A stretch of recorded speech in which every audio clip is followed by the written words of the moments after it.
Paano ba grasahan ang slider at flange ng ating Badja RE? At paano ikabit ang bagong rubber boot? Tips and tutorials. Tanggalin lang muna yung gulong. Tanggalin na rin natin yung handbrake cable.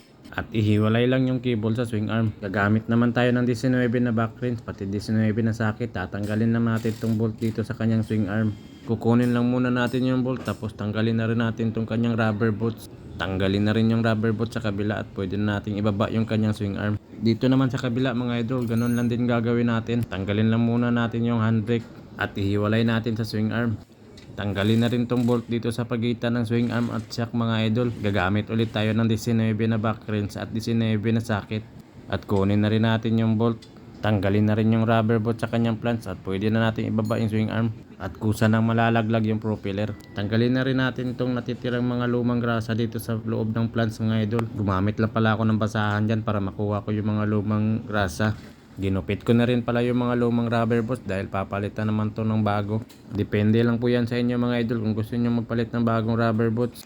At sinugasan ko na nga rin pala ng gasolina yung slider at propeller. Ito naman yung ilalagay natin rubber boots mga idol pang TBS. Dahil di hamak na mas mura ito kumpara sa Badja RE na rubber boots. Gumamit naman pala ako ng flat screw dito mga idol para may pasok ko yung rubber boots. Depende lang po sa diskarte natin. Pwede din tayong gumamit ng lubid mga idol para may pasok yung rubber boots. Pero para sa akin mas komportable akong gamitin yung flat screw pampasok ng rubber boots sa propeller.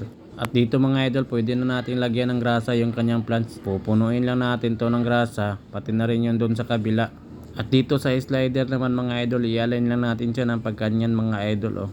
At unahin lang muna natin doon sa engine side na flange mga idol, bago dito sa wheel side. Sa pagpasok naman ng slider mga idol, ikutin lang natin yung axle hanggang sa mabaon siya. At pwede na natin iangat, ilagay na rin natin yung kanyang bolt at nut. Higpitan lang natin, tapos pwede na natin ibalik yung kanyang handbrake cable. Ikabit na rin natin yung kanyang rubber boots mga idol sa magkabilaang flange.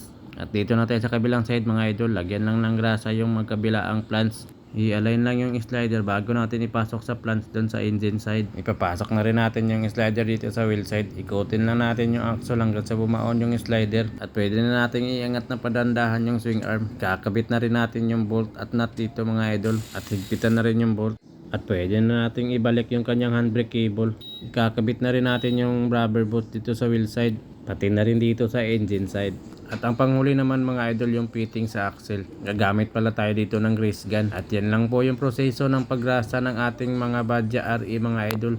Sa TBS naman kailangan natin tanggalin yung axle dahil wala siyang fitting point. Yan lang po mga idol. Maraming salamat po sa inyong panonood.